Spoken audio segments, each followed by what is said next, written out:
Warning signs, warning, warning, warning. Sales people, automotive industry sales personnel.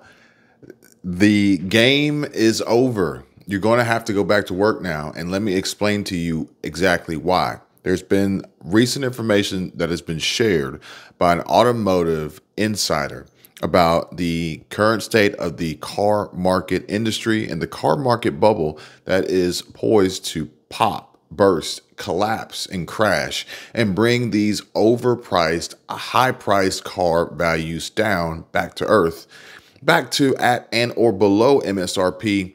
And we're going to see the end of additional dealer markups and over asking and people overpaying for these vehicles, while also the banks are going to ease up and back off of financing these overpriced vehicles that aren't worth their value. Now, 2022 is expected to see a total of roughly 14 million units sold. This is far off the 17 million plus units that were sold typically pre-pandemic levels. And demand is declining for 2022. Now, hopefully, automotive manufacturers, the automotive industry is hoping to see a little over 14 million units sold.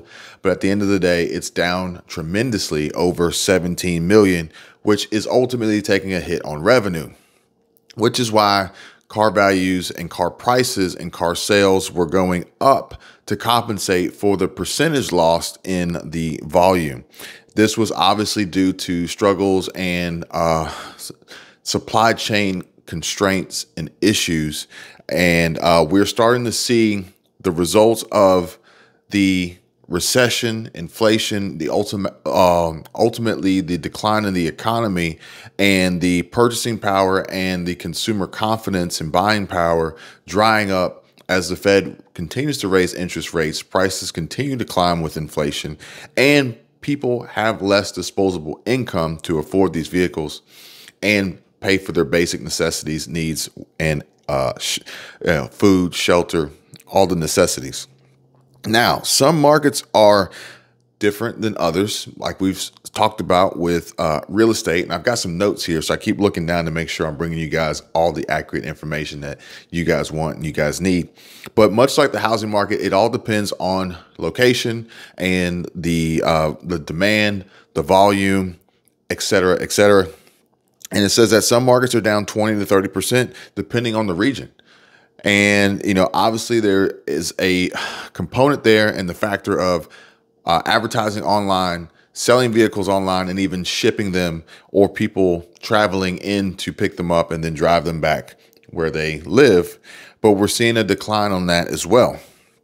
Also, interest rates increased by a massive amount, which ultimately the increase and rise in interest rates takes a huge toll on the financing ability of the borrower, the new car purchaser, and that is causing limitations in sales volume.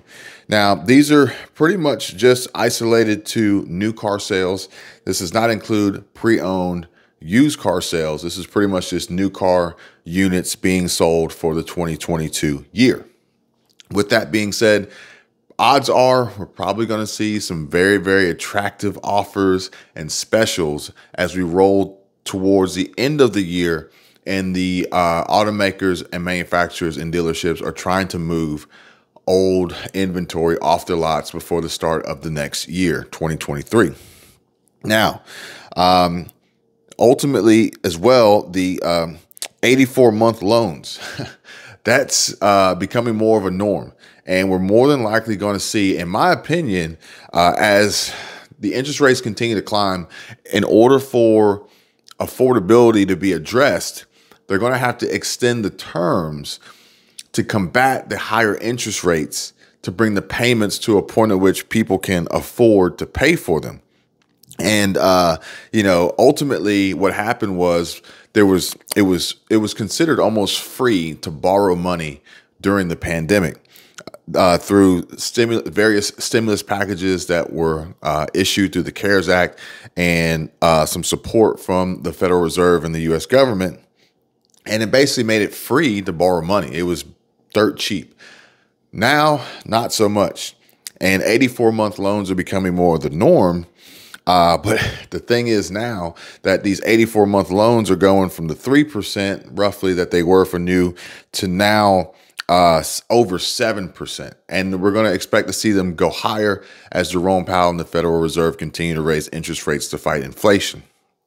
This is going to be a big, big problem, not only for the dealerships and the manufacturers, but it's also going to be a problem for the buyers, especially the buyers who don't have the ability to pay cash. So if you're financing a vehicle, it's going to cost you a whole lot more. And then if you're financing at a higher interest rate and you're extending it beyond for these longer 84, 90, 96, 102, 100, whatever the loan term may be, then you're just going to be paying so much more interest for that for a longer period of time. Now, think about it. Previously, pre-pandemic, the average new car price, probably, let's just go with 50K. It's a little bit less than 50K, but we're going to go with 50K for an easy number. And you were looking at roughly $700 a month in a payment. But now if you were to apply the new interest rates to that same 50K, and you're looking at spending like another $100 a month, bringing you to $800 a month, that's another $1,200 a year just from the change in the interest rates alone. Now, with the vehicle prices, they increased rapidly, going up 10 to 15% more than what they previously were going for previous MSRPs. And we all saw this. And this was just the cost of the vehicles going up because the cost of the goods to build the vehicles and transport them and the labor and everything involved was going up. And this doesn't even take into consideration the additional dealer markups just to get the highly desirable vehicles before everyone else. So now that same $50,000 vehicle is now closer to like $65,000 or $60,000. And when you add the increase in the cost of the vehicle and the increase in the interest rates from the Fed, you're now looking at like $1,000 a month on a vehicle that you could have previously purchased and financed for $700 a month. This is going to take a huge toll on many who are out there potentially buying or could possibly need to buy, and possibly forcing them into a situation where they're not going to be able to afford it. Now, the problem with that is that wages haven't increased at a similar pace and same rate of speed of which the price of the vehicles are increasing. So you have this imbalance here of the prices continuously going up, but people's pay is not. And this seems to be very, very prevalent with the non-luxury brands, as the luxury brands are appearing to still be selling faster than non-luxury brands. And ultimately, it's just kind of saying that the poor are probably going to stay poor and the rich are probably going to continue to get richer, as they seem to not be very affected by this. With one manufacturer in particular, Land Rover, basically having no inventory and still maintaining long wait times for the fact that they're in high demand regardless of the price, also regardless of the quality. I would never buy one. But BMW, still considered a luxury brand, but I think BMW has kind of shifted their business model and they've tried to attract so many more buyers through their offerings and their marketing. And BMW's inventory is actually starting to build up, and you're starting to see cars sit on the lots, as well as faster turnaround times on builds and orders.